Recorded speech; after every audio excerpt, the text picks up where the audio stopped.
100%. And I couldn't help but think that, we've both got kids, and I really have been thinking about how weird some of these people are. Now, not in the old school good rock and roll way, but more in a struggling to get out of bed way.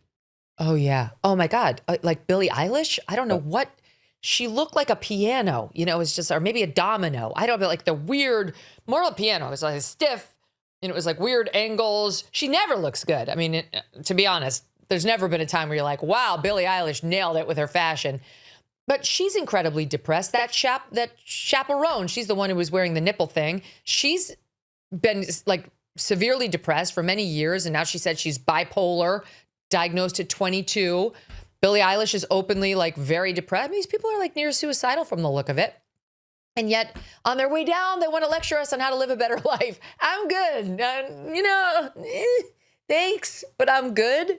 And this is why, truly, it goes back to the fact that, like, you see all these leftists out there protesting all the time, and they're like ICE agitators, whatever. The right wing does not protest. It just doesn't. Like, the right wing is going home to their spouses and their kids, and they're working fruitful jobs. They're going to church. They're connected with their friends and family, and they generally lead pretty good lives. They're pretty happy. They'd like to take a vacation, maybe an extra one, or one at all that they don't get. But they're not a bunch of whingers, as you would say. It's only it's a leftist thing to get uglier and uglier and more unhappy, and then to think that you're in a position to lecture us on how to live. Now, one of the things I find really infuriating about this ICE situation are the cities that tell the Immigration Enforcement Agency that they are not allowed to go into jails to get people who have been found guilty of crimes who are illegal immigrants. New York is about to do that, meaning get ready for protests there. The whole, Tom Homan goes into Minneapolis and calms things down. The Kristi Noem, Department of Homeland Security chief thing, she's out. And now the border guy, Tom Homan, who we love, is such a lie. Tom Homan claimed he'd reached some sort of a deal with the Attorney General of Minnesota to allow ICE to get the bad guys in jail. So forget state prison. Minnesota State Prison has been doing this. But it's the issue is the county jails and the city jails all over the state do not cooperate with ICE because they're all sanctuary cities. And so that's been the issue all along. So they came out, the administration, through Homo, like, the Minnesota State prisons are going to cooperate. It's like, we know that. They've been cooperating. That's not a win. Please just be honest about what we're doing. Then he's like, and the Attorney General of Minnesota said that the county jails and the city jails can cooperate too. What? And I said to the team, go back and check, see whether Mayor Fry has spoken to this, see whether the sheriff of Hennepin County, where Minneapolis is, has said we're going to do it.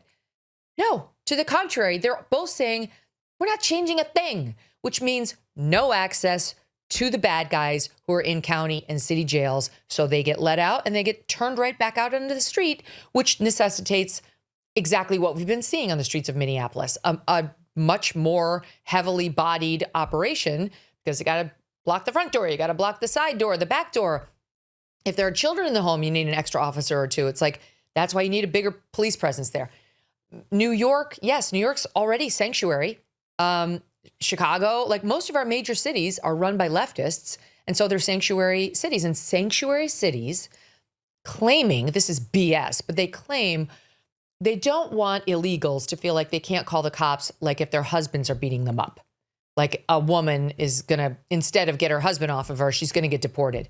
That has not been how law enforcement has been using those kinds of calls. Just FYI, this is a lie. But that's how they get away with it. But all ICE has really asked for any of these cities is, when you have a terrible person locked up in county lockup, please call us in advance of the day he's getting set free. You don't even have to hold him extra. If he's getting out on, Thursday, the 20th, please call us before that day. We'll take it from there. They won't even do that. So it's really out of control. And I don't see, right now, the hatred for ICE is at a fever pitch. They're not going to stop any of these policies, Paul. If anything, they're going to double and triple and quadruple down on them. So the only solution, as I see it for Trump, is to quadruple down on his determination to get the illegals out. And if the press doesn't like it, too bad. They're going to have to get used to it because this is what he ran on. He has the majority support of the American people. And it's not just for the illegals who have done extra crimes. All illegals. There was just a poll out, just hit before we got on air. There's still a majority of the populace wants all illegals out. All. So it was never going to be pretty. These leftists in sanctuary cities are making really sure of that. So they'll get their political, boost from it. But these people have to go. The illegals must go. Now, this, of course, is an election year. In November, the midterms, and that's going to be a handbrake. It looks like the Democrats will win, probably win big, but there's a chance it could happen even sooner than that because the Republicans are down to just a one-seat majority and a by-election between now and November means the handbrake comes on early. What do you think the handbrake looks like when the Democrats control the House, but the president is still in charge of the country?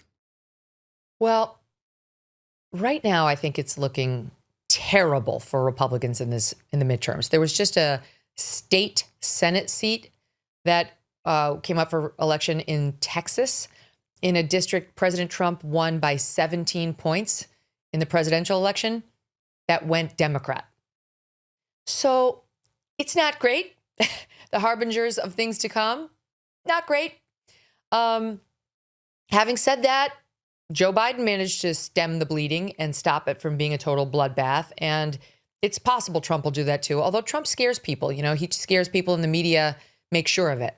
He's got a very dishonest media. So I think the Democrats will easily win the House in the midterm election. And I really just hope that the Republicans can hold on to the Senate. That was considered impossible for the Dems to take over the Senate before. Now most people put it like a likely 51-49 situation. Republicans maintain control. But we'll see. I don't think if the Democrats just win the House and the Republicans hold the Senate, anything is going to change other than we're going to have investigations every week. And probably Trump will be impeached, which we don't care. Impeachment is just like an indictment, but the trial takes place in the Senate. So if the Republicans continue to control the Senate, he'll be fine. He won't actually be convicted, which is what you really worry about. But I think we'll have investigations every other week, which, okay, that's fine. I mean, that's a waste of our government's time. But it's not like President Trump was going to get a bunch of legislation through in the remaining 3 years that he won't anymore. He's gotten none through. None. He has the Laken-Riley Act, which did tighten down the illegal immigration situation somewhat. He got his tax bill through, which extended the Trump tax cuts, which was good. He passed his budget. That's it. That's it. So, he can't get anything through because in the Senate, even though Republicans have 53 votes right now, you need 60 to get a vote on the legislation for so-called cloture. Without cloture, you don't get a vote on the substance of your bill. So it's really, unless you have 60 votes now or 60 senators on your side, which is near impossible, you can't get legislation through. That's where we are now. So it's, not that big a difference. Yeah, I wanted to talk about it because, again, in Australia, so much of the coverage is about the prism of Trump. The reality is that under the Trump presidency, Congress, yes, exists, but the authority is very much in the actions of Donald Trump. What he does with a pen is really more mighty than the laws that are being passed by the Parliament. The truth is that regardless of what happens in the House, the president still remains all-powerful, right? No. If they get control of the Senate too, that now it's going to get interesting on the impeachment front. But even those Democrats would have to worry about actually impeaching the sitting president. They would. I don't know that they'd get every vote. In any event, I don't think much is going to change. I mean, what my own concern is the executive branch has gotten so large and powerful, way more so than it was meant to be. We broke off from England because we didn't like having a king. And we intentionally made the executive branch the smallest and the weakest. We wanted Congress to have all the power because they're the only ones who answer directly to us every 2 years in the case of the House of Representatives, 6 in the case of U.S. senators. But the point is, those 2 years make a difference. So we can fire them all, in 2 years if we don't like the way they vote on legislation. It's difficult. And a president is, of course, 4 years. But now it's grown so important and so powerful because nothing can get through Congress because of that 60 vote thing. And it used to be that even if you were a Senate getting ready to vote no, a senator saying, I'm not going to vote for that bill, you'd still vote for cloture. You'd know, The only reason you wouldn't allow it to have a bill is like something really extreme. But now that's standard obstructionist tactics in the Senate. It's like the whole system of government, the way it was designed, has run into some serious roadblocks in the past 5 years, which is why Team Trump says they should get rid of the filibuster. If you got rid of the filibuster, those 60 votes wouldn't be necessary anymore. But we can't do that because then you have no minority rights ever in the Senate, and that shoe will be on the other foot one day, and I don't think that's a good idea. So it's just not working the way it should, and we shouldn't be in a country where either domestically or internationally, huge policy shifts happen every 4 years. Normally we pass a law and then we're going to live with that law for a long time unless we can, really get it repealed, which is tough, or get it struck down by a judge. But now it's just like executive orders every 4 years, which have huge pendulum shifts. And our adversaries and our allies are feeling it, and we're feeling it internally, domestically. And so unless it's something that, like, take, for example, the trans sports thing, like Democrats actually are on our side on that. They just can't say it out loud. So that's not going to swing back the other way because they don't want it to. They can't say it out loud. Trump did it. Now they'll live with it. So I feel like that one actually is on its way to being solved. But virtually everything else will get swung back as soon as a Democrat is in there, since nothing's law. It's all just pen and a paper.